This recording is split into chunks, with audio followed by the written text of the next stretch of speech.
कुर्नेलियुस एक ऐसा व्यक्ति था जिसे बाइबल या परमेश्वर के बारे में कुछ भी मालूम नहीं था, लेकिन वह एक भक्त था जो निरंतर परमेश्वर से प्रार्थना करता था और उदारता के साथ गरीबों की मदद करता था। 10:2 एक स्वर्गदूत ने प्रकट होकर उससे कहा कि उसकी प्रार्थना और दान परमेश्वर के सम्मुख ग्रहण किए गए हैं। पद 4 इस तरह हम देखते हैं कि अगर गैर मसीह भी परमेश्वर का भय मानने वाले और निष्ठावान हो तो परमेश्वर उनकी प्रार्थनाओं को भी सुनता है और उन्हें मसीह के पास पहुंचाता है, जो पिता के पास पहुंचने का एकमात्र मार्ग है। यूहन्ना 14:6 पतरस की तरह बहुत से मसीही अपने आप को गैर मसीहों से श्रेष्ठ समझते हैं, लेकिन कुर्नेलियुस जैसे कुछ गैर मसीही अधिकांश मसीहों से ज्यादा परमेश्वर का भय मानने वाले हैं। पतरस भी ये समझता था कि वह गैर यहूदियों से ज्यादा शुद्ध था, इसलिए परमेश्वर को उसकी राय बदलनी पड़ी और उसके हृदय की सीमाओं को बढ़ाना पड़ा। पतरस अपने इस विचार में बड़ा हठीला था, इसलिए उसके विचार को बदलने के लिए परमेश्वर को उसे एक दर्शन दिखाना पड़ा।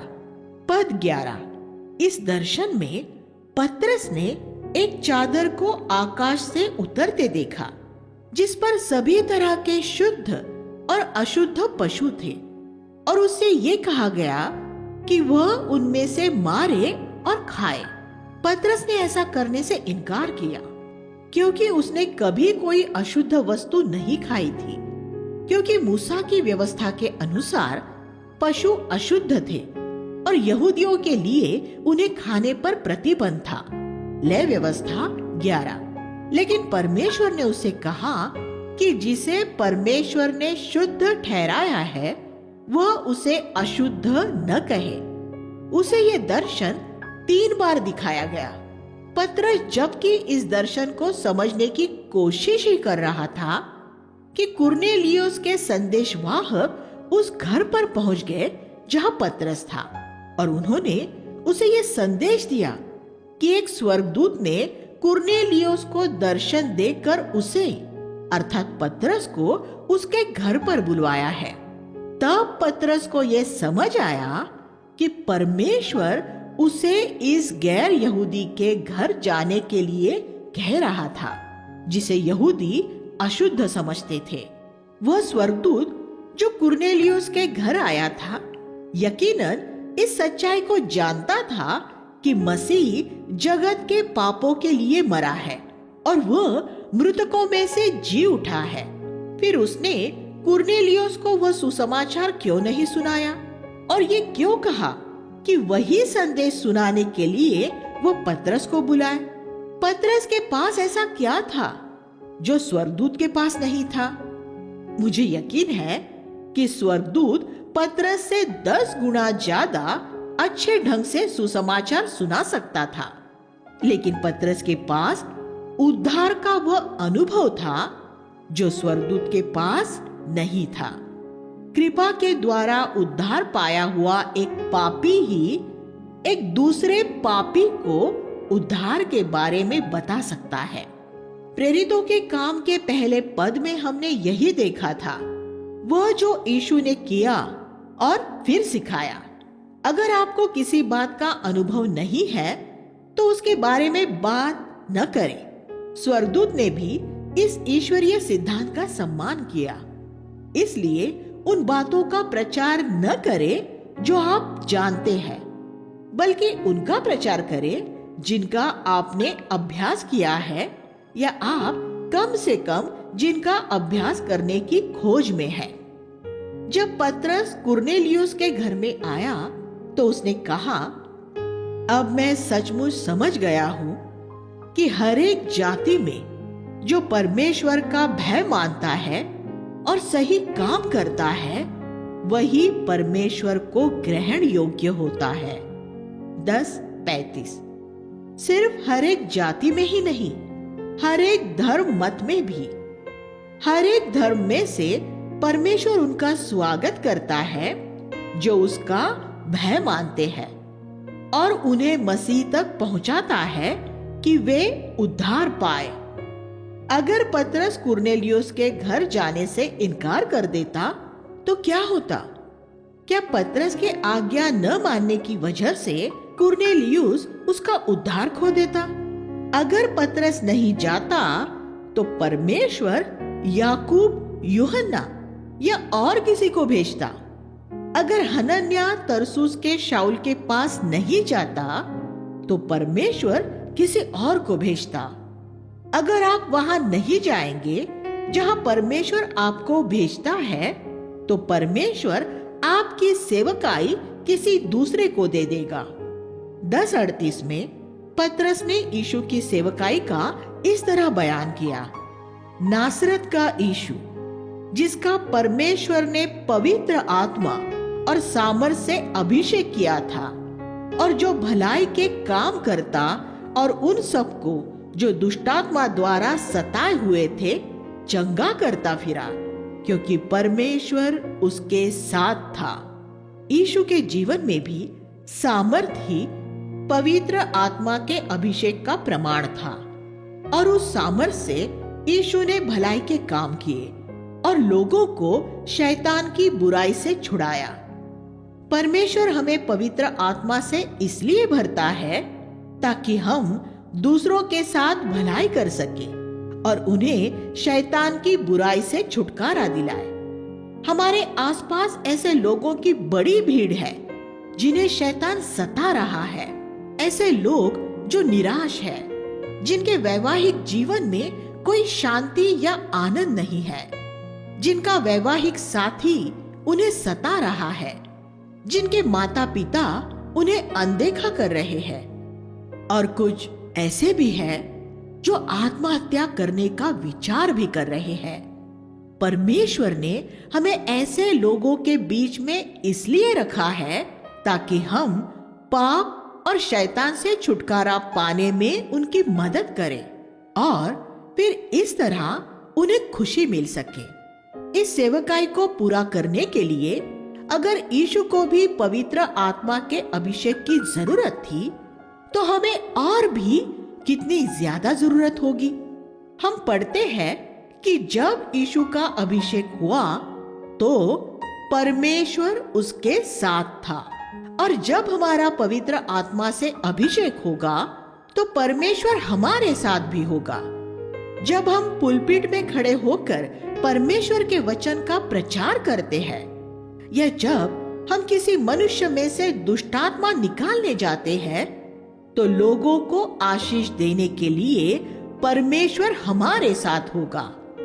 11:28 में हम अगबुस नाम के एक नबी के बारे में पढ़ते हैं जिसने ये नबूवत की कि पूरे संसार में अकाल पड़ने वाला है। उसने ये नहीं कहा कि वह कब होगा, क्योंकि यीशु ने कहा था कि समय और काल पिता के हाथ में है। प्रेरितों 1:7। लेकिन वह अकाल कुछ समय बाद ही हुआ था। पुरानी वाचा और नई वाचा के नबी। पुरानी वाचा की नबूवत और नई वाचा की नबूवत में फर्क है। पुरानी वाचा में लोग नबी से अपने लिए दिशा निर्देश मांगते थे कि वे क्या करें और तब नबी उनका उस बात के अनुसार मार्गदर्शन करता था जो परमेश्वर उसे उनके लिए बताता था। ये इसलिए था क्योंकि लोगों के पास उनका मार्गदर्शन करने के लिए पवित्र आत्मा नहीं था। पवित्र आत्मा सिर्फ नबी के पास ही होता था। लेकिन नई वाचा में प्रभु कहता है, उनमें से कोई अपने पड़ोसी को ये शिक्षा न देगा और न अपने भाई से कहेगा प्रभु को पहचान, क्योंकि छोटे से बड़े तक सब मुझे जानेंगे। इब्रानियों 8:11। अब जबकि पवित्र आत्मा हर एक के अंदर वास कर सकता है, इसलिए अब एक नबी को परमेश्वर की किसी भी संतान के लिए ऐसी दिशा निर्देशीय नबूवत करने की जरूरत नहीं रही है जिसमें उसे ये बताना पड़े कि उसे क्या करना है। अगर वह ऐसा करता है तो वह पवित्र आत्मा की जगह ले लेगा और फिर वो लोगों को मसीह के साथ नहीं, अपने साथ जोड़ेगा। बाइबल कहती है कि हम में वास करने वाला पवित्र आत्मा बड़ी जलन के साथ हमारी कामना करता है। याकूब 4:5। वह ऐसा क्यों करता है? क्योंकि वह बड़ी ईर्ष्या के साथ यह चाहता है कि हमारा दूल्हे के साथ सीधा रिश्ता हो और मसीह और हमारे बीच में कोई मनुष्य न हो। आजकल ऐसे बहुत से पास्टर और स्वनियुक्त नबी हैं जो लोगों को ये बताते हैं कि उन्हें क्या करना है, कहाँ जाना है, किससे विवाह करना है आदि। ये सब लोग असल में पवित्र आत्मा के काम में रुकावट पैदा करते हैं, क्योंकि ये लोगों को ऐसा आभास कराते हैं कि परमेश्वर सीधे तौर पर उनसे बात नहीं करेगा। ऐसे नबी जाने या अनजाने में शैतान द्वारा प्रेरित होते हैं, क्योंकि ये लोगों और प्रभु के बीच में आ जाते हैं। ये बात हमेशा याद रखें कि पवित्र आत्मा बड़ी लालसा करता है कि आप घनिष्ठता के साथ मसीह के साथ जुड़े रहे और ये कि आपके और उसके बीच कोई दूसरा न आ सके। बहुत लोगों ने मुझसे ये चाहा कि मैं उनके जीवन के किसी क्षेत्र के लिए परमेश्वर की इच्छा जानूं। मैं ये करने का दुस्साहस नहीं कर सकता, क्योंकि मैं परमेश्वर का भय मानता हूं। परमेश्वर का भय न मानने वाला व्यक्ति ही किसी दूसरे के जीवन में पवित्र आत्मा की जगह लेने का दुस्साहस कर सकता है। मैं लोगों को उन बातों के लिए सलाह देने के लिए हमेशा तैयार रहता हूँ जिनके बारे में वे खुद फैसला करने की तैयारी कर रहे होते हैं।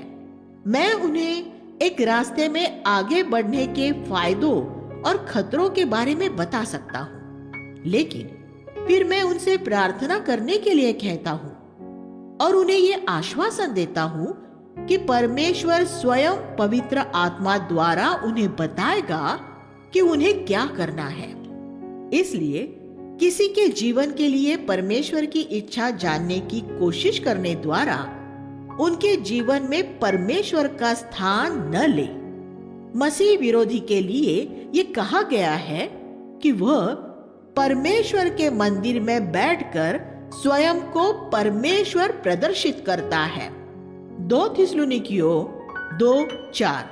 आज ऐसे झूठे नबी मौजूद हैं जिनमें मसीह विरोधी का आत्मा है और जो कलीसिया परमेश्वर के मंदिर में बैठकर परमेश्वर की जगह ले लेते हैं और लोगों को उनके जीवन के लिए परमेश्वर की इच्छा बताने लगते हैं।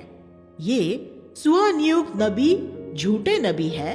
इस बात का एक और सबूत यह है कि लोगों के लिए नबूवत करने के बाद वे उनसे धन पाने की अपेक्षा करते हैं, बिल्कुल वैसे ही जैसे एक डॉक्टर सलाह देने के बाद अपनी फीस ले लेता है। जो लोग ऐसे नबियों के पास जाते हैं वे प्रभु में कभी नहीं बढ़ पाते, क्योंकि वे पवित्र आत्मा के साथ अपना सीधा संपर्क खो देते हैं। फिर जब वे अगली बार परमेश्वर की इच्छा जानना चाहते हैं तो उन्हें फिर से उस नबी के पास जाना पड़ता है। पवित्र आत्मा किसी दूसरे के द्वारा नहीं, बल्कि स्वयं आपको परमेश्वर की इच्छा दिखाना चाहता है। यहाँ अगबूस ने, जो एक सच्चा नबी था, क्या किया? उसने कहा कि सारे जगत में भयंकर अकाल पड़ने वाला है। उसने ये नहीं कहा कि गरीब संतों के लिए दान इकट्ठा करके उन्हें भेज दिया जाए। नहीं, क्योंकि वह जानता था कि नई वाचा में किसी को भी परमेश्वर की किसी संतान को ये नहीं बताना है कि उसे क्या करना है।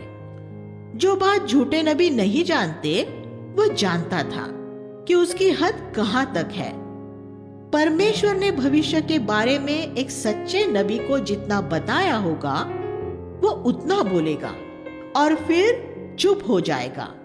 अंताकिया के विश्वासियों ने फिर स्वयं परमेश्वर की इच्छा जाननी चाहिए और पवित्र आत्मा ने स्वयं उन्हें बताया कि उन्हें क्या करना है। उन्होंने कुछ पैसा जमा किया और गरीब संतों के लिए भेज दिया। दिशा निर्देशीय नबूवत पुरानी वाचा की बात है, क्योंकि उस समय लोगों के पास पवित्र आत्मा नहीं था। लेकिन ये नई वाचा में कहीं नहीं पाई जाती। नई वाचा में हम जितनी जगह पैसा जमा करने के बारे में पढ़ते हैं, चाहे यहाँ या 1 कुरिन्थियों 16:2 में या 2 कुरिन्थियों अध्याय 8 और 9 में, वह हमेशा कलीसिया के गरीब संतों के लिए था। हम ऐसा कहीं नहीं पढ़ते कि पौलुस या किसी दूसरे प्रेरित ने अपने लिए या अपनी सेवकाई के लिए किसी से धन जमा करने के लिए कहा हो। उन्होंने हमेशा इस बात की सिफारिश की कि गरीबों की मदद की जाए। पौलुस अपनी जरूरतें पूरी करने के लिए काम करता था और अपनी अतिरिक्त जरूरतों के लिए प्रभु पर भरोसा रखता था कि वह लोगों से बात करके उन्हें उभारेगा और वे उसकी उन जरूरतों को पूरा करने के लिए उसे पैसा भेजेंगे। वह स्वयं अपनी जरूरतों का प्रचार नहीं करता था या संतों को स्वयं अपने काम की रिपोर्ट भेजने द्वारा उनसे मदद पाने की अपेक्षा नहीं करता था। अंताकिया में जो धन इकट्ठा किया गया, वह शाऊल और बरनबास द्वारा यरूशलेम भेजा गया। प्रेरितों 11वां अध्याय 29 और 30। यहूदियों और गैर यहूदियों के बीच एक बड़ी दीवार थी, लेकिन परमेश्वर ने अंताकिया के गैर यहूदियों और यरूशलेम के यहूदियों को एक दूसरे के नजदीक लाने के लिए एक अकाल को इस्तेमाल किया। परमेश्वर हमारे जीवनों और कलीसियाओं में कुछ कष्ट और परीक्षाएं इसलिए आने देता है क्योंकि वे हमें एक दूसरे से नजदीक लाने के लिए तैयार की गई होती है। जब एक विश्वासी अस्पताल में बीमार होता है, तो दूसरे विश्वासी उसके परिवार के लिए खाना ला सकते हैं और उसका अस्पताल का भुगतान कर सकते हैं। फिर जब बीमार व्यक्ति अस्पताल में से बाहर आएगा, तो वह मसीह के देह के साथ ज्यादा नजदीकी से जुड़ जाएगा। इसलिए हम उन बीमारियों के लिए भी परमेश्वर को धन्यवाद दे सकते हैं जिन्हें वह हमारे जीवन में आने देता है। अध्याय 12 में हम पढ़ते हैं कि हेरोद ने याकूब को मरवा डाला। फिर हेरोद ने पतरस को भी बंदी गृह में डलवा दिया, लेकिन कलीसिया ने उसके रिहाई के लिए बड़ी आग्रह पूर्ण प्रार्थना की और उसे एक बड़े चमत्कारिक रूप में मुक्ति मिली। 12वां अध्याय 5 और 6। परमेश्वर याकूब को भी इसी तरह आसानी से छुड़ा सकता था, लेकिन जब परमेश्वर की पुस्तक के अनुसार एक मनुष्य का पृथ्वी पर समय पूरा हो जाता है, तब परमेश्वर उसे स्वर्गीय घर में बुला लेता है। पुरानी वाचा में हम देखते हैं कि उरिया और यिर्मयाह दोनों ही नबियों ने राजा यहोयाकीम को अपनी नबूवतों से अप्रसन्न किया था, लेकिन राजा द्वारा उरिया मार डाला गया, जबकि यिर्मयाह बच निकला था। यिर्मयाह 26वां अध्याय 11वां वचन और 20 से 24। यहाँ याकूब मारा गया, लेकिन पतरस बच निकला। क्या आपने कभी सोचा है कि परमेश्वर ने आपकी प्रार्थना का जवाब उस तरह क्यों नहीं दिया जैसा उसने किसी दूसरे व्यक्ति की प्रार्थना का दिया था? जब पतरस ने उस प्रार्थना सभा में अपनी साक्ष्य दी थी, तो याकूब की मां ने यह जरूर सोचा होगा कि परमेश्वर ने उसके पुत्र को क्यों नहीं छुड़ाया था।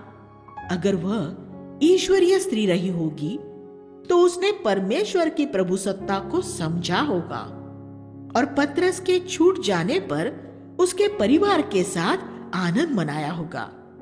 हम कभी कभी ये देखते हैं कि किसी बीमारी से एक भाई तो चंगा हो जाता है, लेकिन दूसरा उसी बीमारी से मर जाता है। ऐसी परिस्थिति में हमारे पास अपने आप को दीन करके परमेश्वर की प्रभुसत्ता को स्वीकार करने के अलावा कोई रास्ता नहीं होता। पहला मिशनरी सुसमाचार संपर्क। अध्याय 13 में हम अंतकिया के सबसे पहले महान मिशनरी आंदोलन के बारे में पढ़ते हैं। बरनबास और शाऊल ने जो दान का पैसा लेकर अंतकिया से यरूशलेम गए थे, पतरस की अद्भुत रिहाई से विस्मित हो गए थे और उन्हें इससे बड़ी चुनौती मिली थी। वे यरूशलेम में लोगों को भौतिक आशीष देने गए थे, लेकिन ये देखकर कि प्रार्थना द्वारा क्या हो सकता है, उन्होंने बदले में बड़ी आत्मिक आशीषें पाई थी। जो दूसरे की खेती सींचता है, उसकी भी खेती सींची जाएगी। नीति वचन 11:25। जब वे अंताकिया लौटे तो प्रार्थना के बारे में जो सीखा था वो उन्होंने वहां के प्राचीनों को सिखाया। 13वां अध्याय 1 और 2। उन सब ने उपवास और परमेश्वर की आराधना करने का फैसला किया। वे बिना कुछ मांगे परमेश्वर की आराधना कर रहे थे। उपवास करना और सिर्फ आराधना करना बड़ी अद्भुत बात होती है। परमेश्वर ने उनसे बात की और उनसे कहा, मेरे लिए बरनबास और शाऊल को उस काम के लिए अलग करो जिसके लिए मैंने उन्हें पहले से ही बुलाया है। 13:2। यहाँ ये नहीं लिखा है कि परमेश्वर ने उनसे किस तरह बात की थी। उन्होंने अपनी आत्माओं की गहराई में यह जाना होगा कि परमेश्वर उनसे क्या कह रहा है। ये वो समय न था जिसमें परमेश्वर ने शाऊल और बरनबास को बुलाया था। उसने उन्हें पहले से ही बुलाया हुआ था। परमेश्वर जब भी किसी को बुलाएगा तो वो हमेशा ही व्यक्तिगत और निजी तौर पर बुलाएगा। और जैसा हम यहाँ देखते हैं, उस बुलाहट की बाद में सब लोगों के बीच में पुष्टि हो सकती है।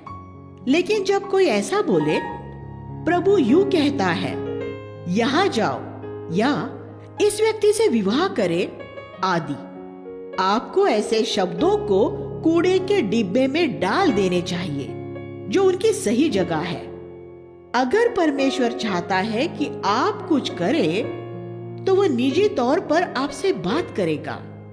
ये हो सकता है कि वह दूसरे अगुओं द्वारा उस बात की पुष्टि करे, लेकिन वह हमेशा ही एक ऐसी बात से संबंधित होगा जिसके बारे में वह आपको पहले ही बता चुका है। शाऊल और बरनबास ने अपनी बुलाहट पहले ही सुन ली थी। वे उसके बारे में सोच रहे थे कि प्रार्थना सभा में उन्होंने प्राचीनों को ये कहते सुना, मेरे लिए बरनबास और शाऊल को उस काम के लिए अलग करो जिसके लिए मैंने उन्हें पहले से बुलाया हुआ है। शाऊल और बरनबास ने धीरज से तब तक प्रतीक्षा की जब तक कि उनके साथी प्राचीनों ने भी परमेश्वर की बात को न सुन लिया, और फिर वे उनके साथी प्राचीनों द्वारा भेजे जाने के बाद गए। नई वाचा में मसीह की देह की सेवकाई इस तरह होती है। ये पुरानी वाचा की सेवकाई जैसी नहीं है, जिसमें नबी स्वयं वहां चले जाते थे जहां वे ये महसूस करते थे कि परमेश्वर उन्हें भेज रहा है। प्रभु ने मुझे 6 मई 1964 को पूर्णकालिक सेवकाई के लिए बुलाया। उस समय मैं भारतीय नौसेना में सेवारत था और छुट्टी पर था। मैं एक सुसमाचार प्रचार करने वाली टीम के साथ सभाएं कर रहा था और उस समय पवित्र शास्त्र का अध्ययन करते हुए मैंने यशाया 49 में से स्पष्ट रूप में परमेश्वर को मुझे बुलाते हुए सुना, लेकिन मेरे आसपास बैठे किसी व्यक्ति ने वह नहीं सुना जो परमेश्वर ने मुझसे कहा था। वह एक व्यक्तिगत और निजी बुलाहट थी। लगभग 1 घंटे के बाद, जबकि मैं परमेश्वर की बुलाहट के बारे में सोच रहा था और नौसेना में से इस्तीफा देने के बारे में विचार मग्न था, तब हमारे साथ यात्रा कर रहा परमेश्वर का एक जन जिनका मैं पूरे भारत में सबसे ज्यादा आदर करता था, मेरे पास आए और बोले, तुम नौसेना से कब इस्तीफा देने वाले हो? वह एक नबूवत का शब्द था जिसने मुझे विस्मित कर दिया, लेकिन वह सिर्फ उस बात की बाहरी पुष्टि थी जो परमेश्वर ने मुझे भीतरी तौर पर पहले ही बता दी थी। अगर परमेश्वर आपको बुलाएगा तो वह पहले आपको व्यक्तिगत तौर पर बुलाएगा, फिर दूसरे ईश्वरीय लोगों द्वारा उसकी पुष्टि होगी, लेकिन उस बुलाहट को पहले आपको सुनना होगा। हम नई वाचा में इस तरह से ही होता हुआ देखते हैं। 13:36 में हम पढ़ते हैं, क्योंकि दाऊद परमेश्वर के उद्देश्य के अनुसार अपने युग के लोगों की सेवा पूर्ण करके सो गया। हम सभी को परमेश्वर की इच्छा पूरी करते हुए अपनी पीढ़ी की सेवा करनी है। इसलिए पृथ्वी छोड़ने से पहले ये सुनिश्चित करें कि आप परमेश्वर की सारी इच्छा पूरी कर दें। ऐसा करने के लिए आपको दाऊद जैसा व्यक्ति होना पड़ेगा, जिसके बारे में परमेश्वर ये कह सका था, मुझे दाऊद मिल गया है, ऐसा व्यक्ति जो मेरे मन के अनुसार है और जो मेरी इच्छा पूरी करेगा। पद 22, कलीसियाओं की स्थापना और प्राचीनों की नियुक्ति। अध्याय 14 में हम पढ़ते हैं कि प्रभु ने कैसे पौलुस द्वारा एक लंगड़े को चंगा किया। ये देखना एक बड़ी दिलचस्प बात है कि लुस्त्रा के लोग कितने अस्थिर थे। वे पहले तो पौलुस और बरनबास की देवताओं की तरह आराधना करने के लिए तैयार हो गए थे, लेकिन अगले ही पल वे उन्हें मार डालना चाह रहे थे। पद 13 और 19। नासरत के आराधनालय में यीशु को भी कुछ इसी तरह का अनुभव हुआ था। पहले तो लोगों ने कहा, उसके मुख से कैसे मनोहर शब्द निकल रहे हैं, लेकिन कुछ ही देर बाद वे उसे मार डालना चाह रहे थे। लूका 4:22, 28 और 29। लेकिन वे यीशु को नहीं मार सके और वे पौलुस को भी नहीं मार सके, क्योंकि उनके लिए परमेश्वर द्वारा ठहराया समय पूरा नहीं हुआ था। उन्होंने पौलुस का पथराव किया और उसे घसीटकर नगर के बाहर ले गए और उसे मरा हुआ जानकर छोड़ गए। क्या परमेश्वर लोगों को उसके सर्वश्रेष्ठ सेवकों के साथ ऐसा व्यवहार करने की अनुमति देता है? हाँ, वो आज भी ये अनुमति देता है। उसने दुष्ट लोगों को यीशु को मारने से नहीं रोका जब उसका समय हो गया था, और परमेश्वर ने दुष्ट लोगों को आरंभिक शिष्यों को मारने से नहीं रोका। और जहां तक हमारी जानकारी है, सभी मूल प्रेरितों में से सिर्फ यूहन्ना ही अपनी प्राकृतिक मृत्यु से मरा था। यहूदा ने आत्महत्या कर ली थी। बाकी के सभी 10 प्रेरित शहीद हुए थे। पौलुस का सिर काटा गया था। इतिहास में यीशु मसीह के सबसे बड़े सेवकों की हत्या की गई है, और परमेश्वर ने दुष्ट लोगों को उन्हें मारने से नहीं रोका। दूसरा कुरिन्थियों अध्याय 12 में पौलुस ने अपने 14 साल पहले के अनुभव की बात की, जिसमें उसे तीसरे आकाश तक ऊंचा उठाया गया था और फिर पृथ्वी पर वापस लाया गया था।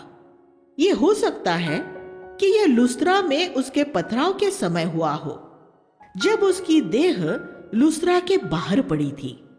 तब शायद परमेश्वर ने उसे तीसरे स्वर्ग तक एक त्वरित यात्रा कराई हो। अगर परमेश्वर ऐसा होने देता है कि आपको तीव्र पीड़ा का सामना करना पड़े, तो आप यकीन कर सकते हैं कि वह उस पीड़ा की भरपाई करने के लिए आपको कुछ बहुमूल्य भेंट भी देगा। 14:21 में हम देखते हैं कि पौलुस लुस्त्रा में प्रचार करने के लिए वापस गया था। जिस नगर में उसका पथराव हुआ था, वह उसी नगर में वापस जाने से भयभीत नहीं हुआ। उसने वहां के विश्वासियों को अब अपने अनुभव में से ये कहते हुए दृढ़ किया, हमें बड़े क्लेश उठाकर परमेश्वर के राज्य में प्रवेश करना है। पद 22। पौलुस के पास ये बोलने का आत्मिक अधिकार था, क्योंकि वह अपनी देह पर क्लेश के दाग और घाव लिए हुए था। 14:23 में हम पौलुस को उसके द्वारा स्थापित सभी कलीसियाओं में प्राचीन नियुक्त करते हुए देखते हैं। नई वाचा में कलीसिया की अगुवाई करने के लिए आप कहीं भी पास्टर को नियुक्त होते हुए नहीं देखते हैं। पास्टर शब्द बाइबल में सिर्फ एक जगह इफिसियों 4:11 में मिलता है, जहां उसका गलत अनुवाद किया गया है। जिस यूनानी शब्द पोइमेन का अनुवाद पास्टर किया गया है, उसका अनुवाद नए नियम में बाकी सभी 22 जगह चरवाहा किया गया है, और इफिसियों 4:11 में भी उसका अनुवाद चरवाहा यही होना चाहिए था। चरवाहे प्रभु द्वारा कलीसिया को दिए गए ठीक उस तरह के वरदान हैं जैसे प्रेरित, नबी, सुसमाचार प्रचारक और शिक्षक हैं। लेकिन इनमें से कोई पद नहीं है। लेकिन प्राचीन कलीसिया में अगुवाई का एक पद है, और हमेशा हर एक कलीसिया में एक से ज्यादा प्राचीन नियुक्त किए गए थे। पुरानी वाचा में परमेश्वर एकाकी व्यक्तियों को उसके लोगों का अगुवा होने के लिए बुलाता था, जैसे मूसा, यहोशू और दाऊद। लेकिन यीशु ने आकर अपने शिष्यों को 2-2 करके भेजना शुरू किया। नई वाचा में पवित्र आत्मा ने पौलुस के साथ बरनबास को बुलाया। परमेश्वर की इच्छा है कि कम से कम 2 भाई एक कलीसिया की अगुवाई करें। मसीह की देह सिर्फ तभी अभिव्यक्त हो सकती है। यीशु ने एक बार दुनिया भर की कलीसिया की बात की, मत्ती 16:18, और सिर्फ एक बार स्थानीय कलीसिया की बात की, मत्ती 18:17। और स्थानीय कलीसिया की अगुवाई के संदर्भ में उसने कहा कि जहां कम से कम 2 लोग मौजूद होंगे तो वह उनके बीच मौजूद रहेगा, मत्ती 18:20। एक स्थानीय कलीसिया में शैतान के काम को बांधने के लिए कम से कम ऐसे 2 प्राचीन होने चाहिए जो एक दूसरे के साथ एक मत हो, मत्ती 18 18 और 19। 2 प्राचीन एक कलीसिया की संतुलित अगुवाई भी कर सकते हैं। अध्याय 15 में हम खतना के लिए हुए एक विवाद के बारे में पढ़ते हैं। प्रेरितों ने इकट्ठे होकर बड़ी बुद्धिमानी से इस विषय पर चर्चा की। याद रखें कि वह ऐसा समय था जब नई वाचा एक लिखित रूप में नहीं थी। आज ऐसे वाद विवाद गैर जरूरी है, क्योंकि अब हमारे पास लिखित रूप में नई वाचा है। वह ऐसा समय था जब वे पुरानी वाचा से नई वाचा की तरफ बढ़ रहे थे। कृपा और सत्य का संतुलन। 15:36 में पौलुस ने बरनबास को यह परामर्श दिया कि वे फिर से नई कलीसियाओं की भेंट करें और उनके विश्वासियों को स्थिर करें। हमारे सीखने के लिए यह कुछ लाभदायक बात है। सुसमाचार रहित लोगों के साथ सुसमाचार संपर्क करने का जैसा बोझ प्रेरित पौलुस में था, ऐसा शायद कभी किसी मनुष्य में नहीं था। उसकी हमेशा उन जगहों में मसीह का प्रचार करने की इच्छा रहती थी जहां उसके बारे में कभी किसी ने नहीं सुना था। फिर भी हम यहाँ पढ़ते हैं कि वह विभिन्न कलीसियाओं में लौटना और उन्हें दृढ़ करना चाहता था। उस समय ऐसी हजारों जगह बाकी थी जहां सुसमाचार का प्रचार नहीं हुआ था। लेकिन पौलुस ये जानता था कि जो मसीह में बच्चे थे उन्हें मसीह में एक देह के रूप में दृढ़ करना जरूरी था। लेकिन ये एक दुखद बात है कि आज हमारे समय में बहुत से लोग इस बात को अनदेखा करते हैं। तब बरनबास ने यह सलाह दी कि वे यूहन्ना मरकुस को साथ ले लें। यूहन्ना मरकुस पहली मिशनरी यात्रा में उनके साथ गया था। लेकिन उसे मिशनरी काम कठिन लगा था, इसलिए उसने बीच में ही उनका साथ छोड़ दिया था। पौलुस ने उसे दूसरा मौका देने से इनकार कर दिया, लेकिन बरनबास उसे दूसरा मौका देना चाहता था, क्योंकि मरकुस बरनबास का भाई लगता था। कुलुसियों 4:10। इस मामले में पौलुस और बरनबास के बीच हुआ विवाद इतना ज्यादा बढ़ गया कि वे एक दूसरे से अलग हो गए। 15:39। पवित्र आत्मा ने पौलुस और बरनबास को एक खास काम के लिए एक साथ बुलाया था। पौलुस एक दृढ़ व्यक्ति था जिसमें सत्य का पक्ष बहुत प्रबल था। बरनबास एक सौम्य व्यक्ति था जिसमें कृपा का पक्ष प्रबल था। उन दोनों के बीच परमेश्वर की महिमा कृपा और सत्य से भरपूर रूप में नजर आ सकती थी। यूहन्ना 1:14। लेकिन उनका एक दूसरे के साथ तालमेल नहीं बन सका। क्या ये अलगाव परमेश्वर की इच्छा में था? नहीं। परमेश्वर लोगों को सिर्फ 1-2 साल तक काम करने के लिए नहीं बुलाता। अगर उन दोनों ने साथ मिलकर काम किया होता तो प्रभु का काम और कितना ज्यादा आगे बढ़ा होता। अपने जीवन के अंत में पौलुस ने कहा, मरकुस मेरे लिए उपयोगी है। 2 तीमुथियुस 4:11। इसका यूहन्ना मरकुस पर क्या प्रभाव हुआ था? उसे पौलुस के मनोभाव द्वारा आशीष मिली और उसे बरनबास के मनोभाव द्वारा आशीष मिली। पौलुस के दृढ़ मनोभाव की वजह से वह अपने मसीह जीवन के प्रति ज्यादा गंभीर हो गया होगा। इसके साथ ही बरनबास के सौम्य मनोभाव ने उसे निरुत्साहित होने और हार मान लेने से बचाया होगा। जब कृपा और सत्य साथ मिलकर काम करते हैं तब लोग वास्तव में आशीष पाते हैं। हम देखते हैं कि प्रेरितों ने भी गलतियां की थी। प्रेरितों के काम में प्रेरितों द्वारा की गई अनेक गलतियों का उल्लेख किया गया है। इस वजह से ही हमें प्रेरितों के काम की पुस्तक के आधार पर कोई धर्म सिद्धांत स्थापित नहीं करना चाहिए, लेकिन प्रेरितों ने अपनी गलतियों से सीखा था। अगर पौलुस और बरनबास के बीच हुए मतभेद के समय उनकी आयु 60 वर्ष की होती तो वे एक दूसरे से अलग हुए बिना जरूर कोई रास्ता ढूंढ लेते। लेकिन उस समय वे अपने 4थे दशक में थे। लेकिन प्रेरितों की निष्फलताएं हमें उत्साहित करती है, क्योंकि हम सबने भी गलतियां की है। परमेश्वर ने उनकी गलतियों द्वारा भी सुसमाचार को आगे बढ़ाया। अब वे एक की बजाय 2 दलों में बढ़ गए और दोनों दलों में एक एक अनुभवी व्यक्ति था। बरनबास ने मरकुस को अपने साथ लिया और पौलुस ने सिलास को। इस तरह सुसमाचार और दूर तक फैला। परमेश्वर ऐसा होने देता है कि शैतान के काम भी सुसमाचार को आगे बढ़ाने के लिए इस्तेमाल हो सके।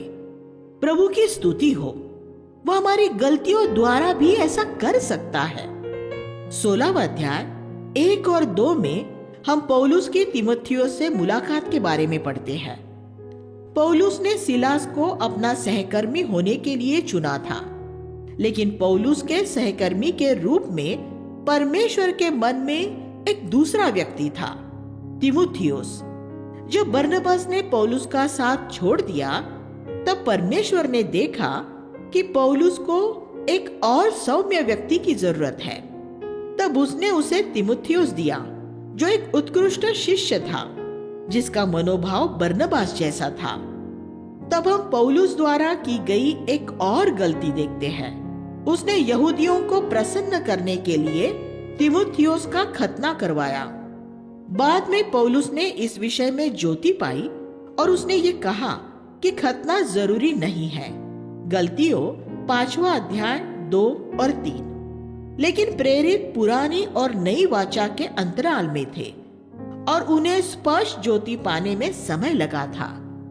16:9 में हम आरंभिक मसीहों में आत्मिक अगुवाई के बारे में समझ का एक उदाहरण देखते हैं। पौलुस दल का अगुवा था और सिर्फ उसने ये दर्शन देखा कि मकी दुनिया का एक पुरुष खड़ा उससे निवेदन कर रहा था कि वह मकी दुनिया में जाकर उनकी मदद करे। अगले पद 16:10 में हम पढ़ते हैं, जब पौलुस ने वह दर्शन देखा तो हम सब ने मकी दुनिया जाने का विचार किया। दल के बाकी सदस्यों को पौलुस की अगुवाई में इतना भरोसा था कि वे बोले, पौलुस, अगर तूने दर्शन देखा है तो हमारे लिए वही काफी है। हम सबको दर्शन देखने की जरूरत नहीं है। हमें यकीन है कि परमेश्वर ने हमें मकी दुनिया जाने के लिए बुलाया है। जब एक दल में ऐसा ईश्वरीय अगुवा होता है तो ये अद्भुत बात होती है। ऐसे बहुत से मसीह सेवक हैं जो बिना किसी संगति या अगुवाई अकेले ही काम करते हैं। वे ऐसा करने का चुनाव इसलिए करते हैं क्योंकि ये उनकी शारीरिक सोच के अनुकूल होता है। फिर वे किसी से सलाह किए बिना जो चाहे वह कर सकते हैं, लेकिन इस तरह वे अंततः अपना नाश कर लेंगे। अगर आप जवान हैं, तो आपके मार्गदर्शन के लिए आपको परमेश्वर द्वारा नियुक्त किए गए एक अगुवे की जरूरत रहती है। जो ईश्वरीय अगुवाई को अस्वीकार करते हैं, वे खतरे में पड़ जाते हैं। पवित्र आत्मा की अगुवाई में 16:6 में हम पढ़ते हैं कि वे फ्रूगिया और गलतिया के क्षेत्रों में से होकर गुजरे, क्योंकि पवित्र आत्मा ने उन्हें एशिया में वचन सुनाने से मना किया।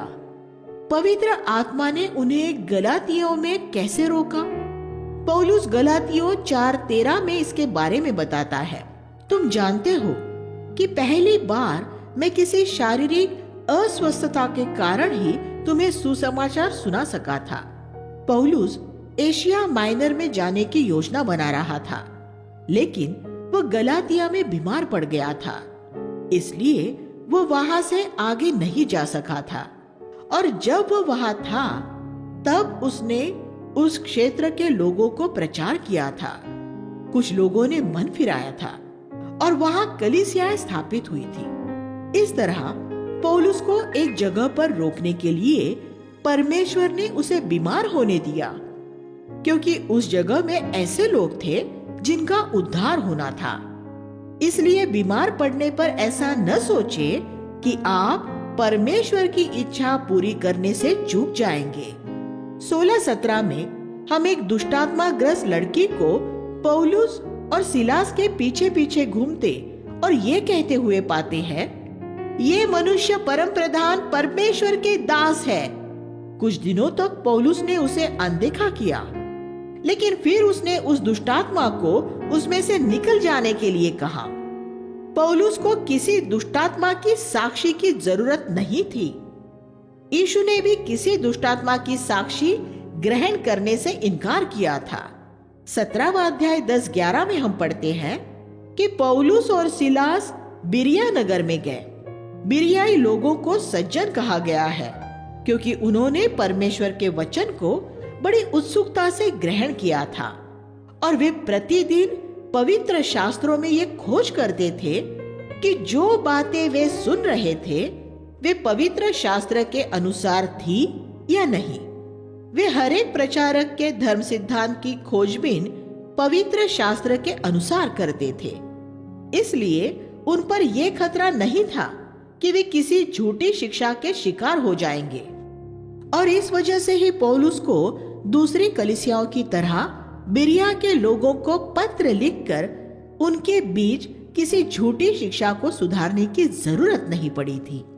18वां अध्याय 9 और 10 में हम पढ़ते हैं कि जब पौलुस कुरिन्थुस में था तो प्रभु ने उससे कहा कि किसी प्रकार के विरोध से मत डर, प्रचार करता जा और चुप न रहे, क्योंकि इस नगर में मेरे बहुत से लोग हैं। अगर किसी जगह पर सुसमाचार होता है तो सिर्फ इस वजह से हमें उस जगह से भाग जाने की जरूरत नहीं होती, लेकिन अगर हमें सताव का सामना करना पड़े तो प्रभु ने हमसे कहा है, वे जब तुम्हें एक नगर में सताए तो तुम दूसरे नगर को चले जाना। मत्ती 10:23। लेकिन वहां से भागने से पहले फिर भी प्रभु की इच्छा जान लेना अच्छा होता है। अगर प्रभु हमें जाने के लिए कहे तो हमें चले जाना चाहिए, लेकिन कभी कभी प्रभु हमें वही रुकने के लिए कह सकता है, जैसा उसने शाऊल से कहा था। सिर्फ बाहरी बातों को देखने की बजाय परमेश्वर की सुनना अच्छा होता है।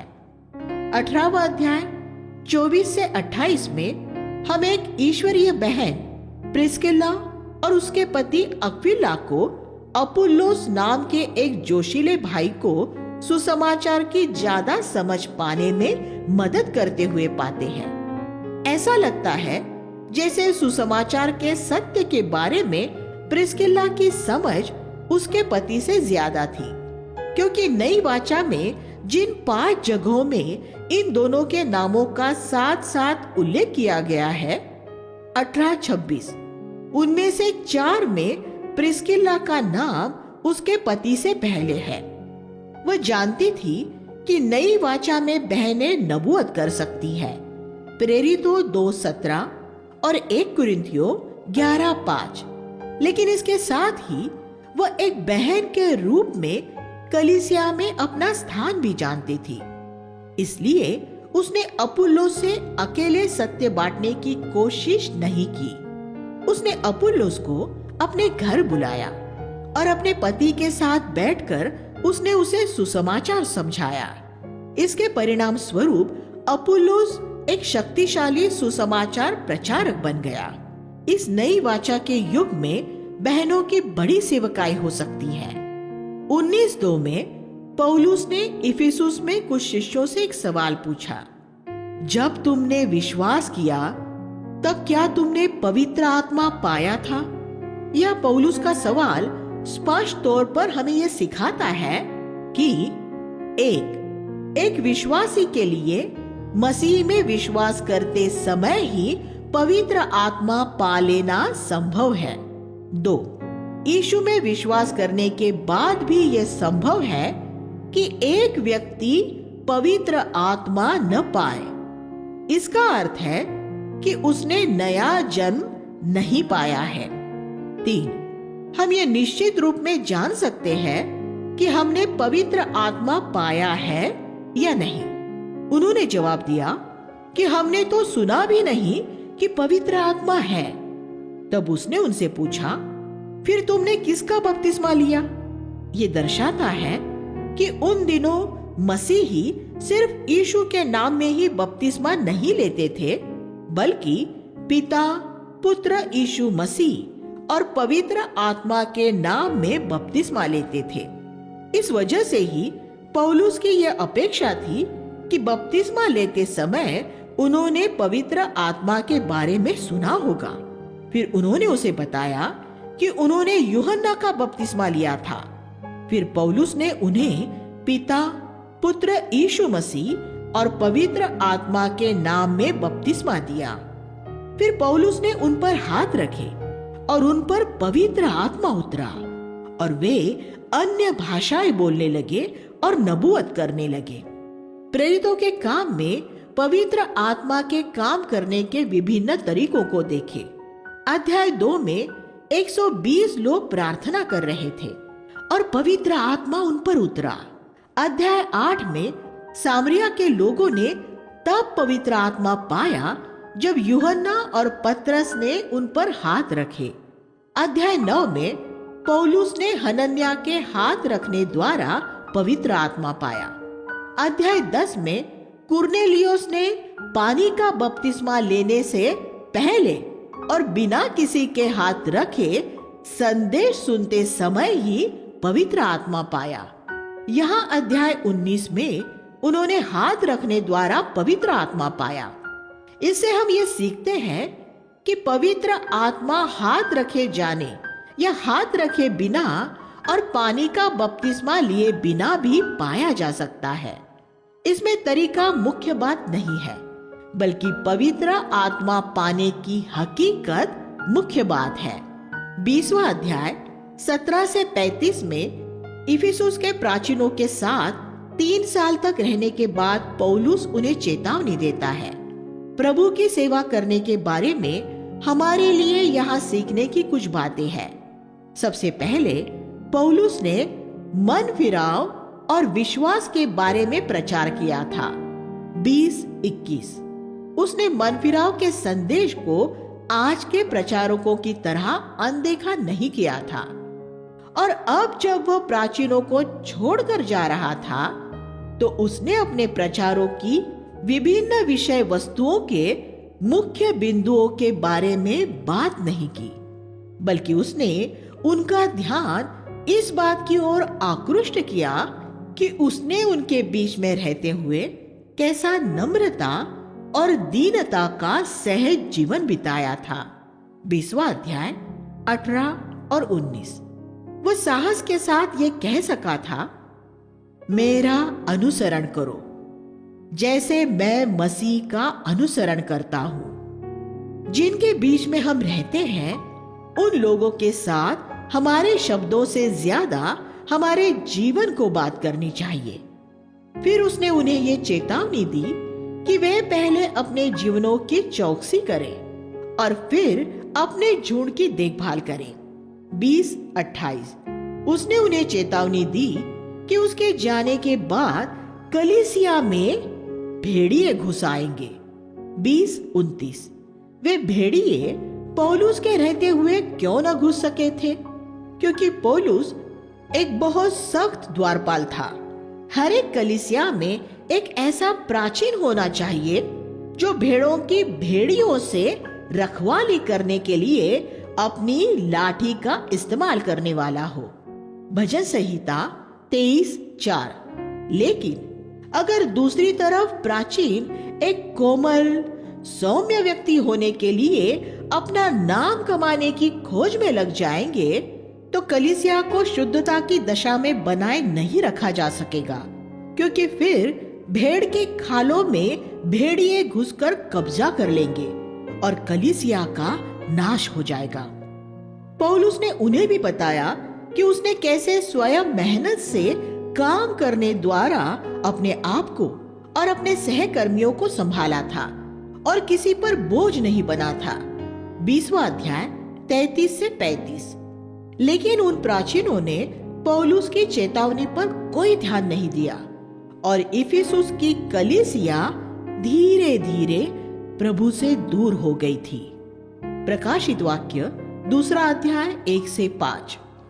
पौलुस का बंदी गृह में डाला जाना।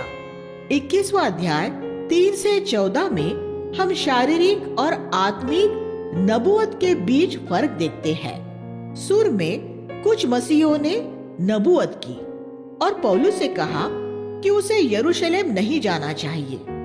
वे नेक इरादों वाले विश्वासी थे, लेकिन वे ये नहीं जानते थे कि नई वाचा की नबूवत की हदों में कैसे रहा जाता है। उन्होंने उनके मन में आए सभी विचार व्यक्त कर दिए और उन्हें नबूवत मानते हुए उनके आगे ये प्रस्तावना भी की कि प्रभु यूं कहता है। आज बहुत लोग यही करते हैं। फिर कुछ समय बाद अगबुस नाम के एक सच्चे नबी ने आकर नबूवत की। 21-11। लेकिन वह जानता था कि उसकी हद कहाँ थी। उसने सिर्फ इतना कहा कि पौलुस को यरूशलेम में बंधनों में जकड़ा जाएगा, लेकिन उसने पौलुस को यह नहीं कहा कि उसे वहां जाना चाहिए या नहीं। जैसा हमने पहले अध्याय 11 में देखा था, नई वाचा की नबूवत में हालांकि उसमें भविष्य के बारे में चेतावनी हो सकती है, फिर भी उसमें किसी विश्वासी को ये मार्गदर्शन नहीं दिया जाएगा कि उसे क्या करना चाहिए और क्या नहीं करना चाहिए। पेंतेकुस्त के दिन से पवित्र आत्मा के आने के बाद अब सभी अपने लिए पिता की इच्छा जान सकते हैं। इब्रानियों 8:11। पेंतेकुस्त के दिन के बाद से बाइबल में कहीं भी दिशा निर्देशीय नबूवत का एक भी उदाहरण नहीं मिलता। क्या अब आप शारीरिक और आत्मिक नबूवत के बीच का फर्क देख सकते हैं?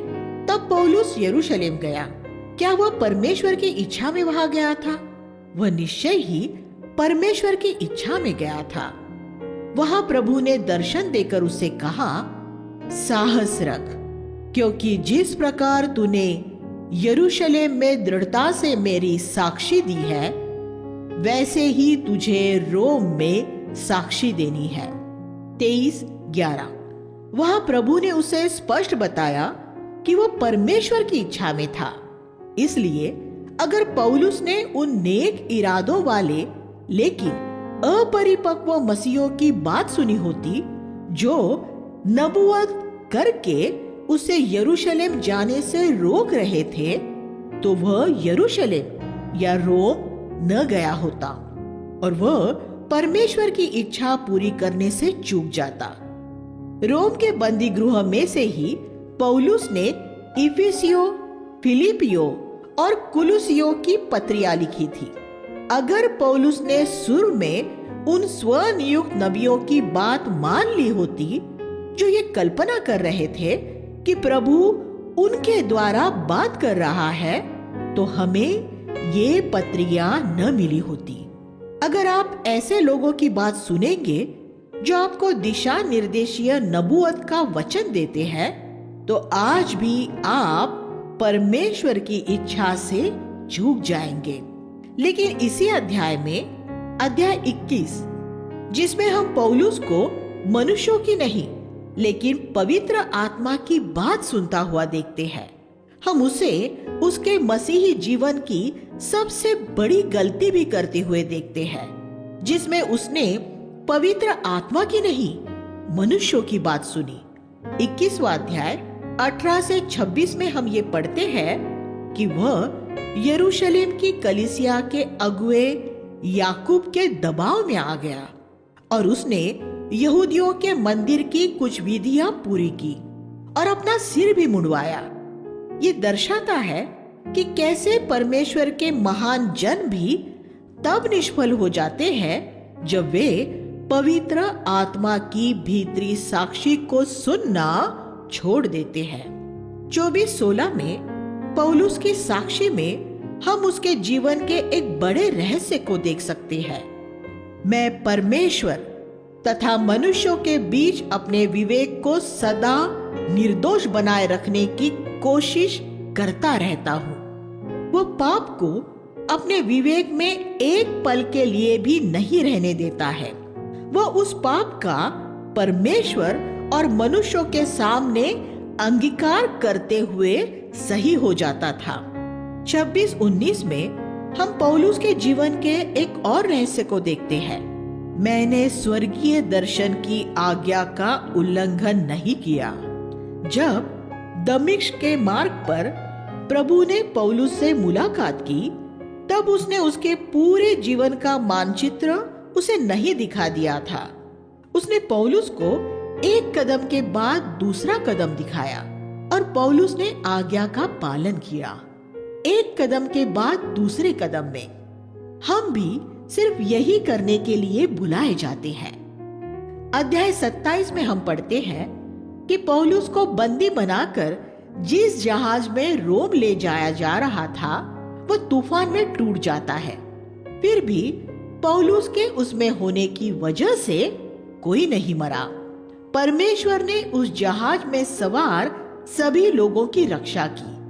चाहे एक जहाज हो, एक कार हो, एक हवाई जहाज हो, एक घर हो या एक नगर हो, अगर वहां परमेश्वर का एक जन भी मौजूद है तो सभी आशीष पाते हैं। 28वां अध्याय 30-31 में हम पढ़ते हैं कि पौलुस रोम में 2 साल तक स्वयं किराए का मकान लेकर रहा। उसने रोम की कलीसिया से उसका किराया देने के लिए नहीं कहा, हालांकि वे ऐसा करने से आनंदित ही होते। पौलुस एक ऐसा व्यक्ति था जो सभी मनुष्यों के कर्ज से मुक्त था। रोम में रहते हुए वह तंबू बनाकर पैसा नहीं कमा सकता था। तब उसने 2 साल तक मकान का किराया कैसे चुकाया होगा? पौलुस का पिता जरूर एक धनवान व्यापारी रहा होगा, क्योंकि सिर्फ ऐसे यहूदी ही तरसुस जैसी जगहों में जा सकते थे और अपने पुत्रों को ऐसी उच्च शिक्षा दिला सकते थे जैसी पौलुस ने पाई थी। लेकिन मसीह बनने के बाद शायद पौलुस को उसके पूर्वजों की संपत्ति से बेदखल कर दिया गया होगा, लेकिन बाद में उसके परिवार ने अपना विचार बदलकर उसे उसकी विरासत का भाग दे दिया होगा। जब वह यरूशलेम में पकड़ लिया गया था तो हम पढ़ते हैं कि उसका भांजा उससे वहां मिलने आया था। 23:16। इस युवक ने ही शायद पौलुस को यह सूचना दी होगी कि उसके हिस्से की संपत्ति अब उसे दे दी गई है। यह संभव है क्योंकि इसके तुरंत बाद हम पढ़ते हैं कि राज्यपाल फेलिक्स पौलुस से रिश्वत पाने की आशा कर रहा था। 24-26। यह स्पष्ट है कि फेलिक्स जैसा राज्यपाल रिश्वत के रूप में एक बड़ी धनराशि की अपेक्षा कर रहा था। फेलिक्स ने यह कैसे सोच लिया था कि पौलुस जैसा गरीब प्रचारक उसे एक बड़ी रिश्वत दे सकता है? उसने रोमी सूबेदार से यह जाना होगा कि पौलुस को हाल ही में एक बड़ी धनराशि मिली है। इस धनराशि से ही पौलुस ने विश्व के सबसे महंगे नगर में 2 साल तक एक घर किराए पर लिया होगा। जब परमेश्वर के सेवक बूढ़े और कमजोर हो जाते हैं तो ये देखना बड़ा अद्भुत लगता है कि परमेश्वर फिर उन्हें कैसे संभालता है कि उन्हें लज्जित न होना पड़े। वह अपने प्रेम में चुपचाप हमारे लिए योजना बनाता है। सपन्या 3:17। भावानुवाद। ये प्रभु की सेवा में लगे हम सभी लोगों के लिए एक उत्साहजनक बात होनी चाहिए। वह हमें कभी गिरने नहीं देगा। जब पौलुस एक बंदी के रूप में उस किराए के घर में रहा तो उसके ऊपर एक सैनिक तैनात किया गया था और वह आने वाले सभी लोगों को सुसमाचार सुनाता था। जितने सैनिक उस पर तैनात किए गए उन सभी ने सुसमाचार सुना और उनमें से कुछ ने अपने मन फिराए। फिलिपियो 1:13 और 4:22। परमेश्वर ने देखा कि पौलुस में बहुत सी आत्मिक सामग्री थी जिसे आने वाली पीढ़ियों तक पहुंचाना जरूरी था, लेकिन पौलुस एक ऐसा व्यक्ति था जो हमेशा चलता फिरता रहता था। फिर यह कैसे होता कि परमेश्वर उसकी इतनी रोकथाम कर पाता कि उसमें परमेश्वर के विषय का जो ज्ञान था वह लेखबद्ध हो जाता? परमेश्वर ने यह ऐसे किया कि उसने शैतान को यह अनुमति दे दी कि वह पौलुस को रोम में बंदी बनाकर रखे। बंदी बनाए जाने के बाद ही पौलुस ने अपनी सबसे उत्कृष्ट पत्रियां लिखी जो शायद और किसी तरह नहीं लिखी जा सकती थी। ऐसी पत्रियां जो 20 शताब्दियों से लोगों को आशीष दे रही है। परमेश्वर की योजनाएं हमेशा हमारे सर्वश्रेष्ठ के लिए ही होती है। वह शैतान की बुराई को उसकी महिमा के लिए इस्तेमाल कर लेता है। प्रेरितों के काम में अंतिम शब्द बिना किसी रुकावट है। स्वर्ग और पृथ्वी का सारा अधिकार हमारे प्रभु यीशु का है। इसलिए सुसमाचार बिना किसी रुकावट के 20 शताब्दियों से बढ़ता रहा है और मसीह के लौटने तक बढ़ता रहेगा। प्रेरितों के काम में परमेश्वर ने हमें पौलुस का उदाहरण इसलिए दिया है कि उसका जीवन हमारे लिए एक चुनौती के समान हो। पौलुस अपने पूरे जीवन भर स्वयं ही अपनी जरूरतें पूरी करता रहा, जिससे कि वह किसी पर बोझ न बने। और भी बहुत से क्षेत्रों में वह एक अद्भुत उदाहरण है। आइए हम उसके उदाहरण का अनुसरण करें और हमारे इस समय में प्रभु की सेवा करें। आइए हम प्रार्थना करें। हे स्वर्गीय पिता, हम आपको इस अद्भुत ईश्वरीय पुरुष के उदाहरण के लिए धन्यवाद देते हैं, जो 20वीं शताब्दी से पहले रहता था, जिसका उदाहरण आज भी हमें चुनौती देता है। जैसे वो मसीह का अनुसरण करता था, वैसे ही उसका अनुसरण करने के लिए हमारी मदद कीजिए। यीशु के नाम में मांगते हैं, आमीन।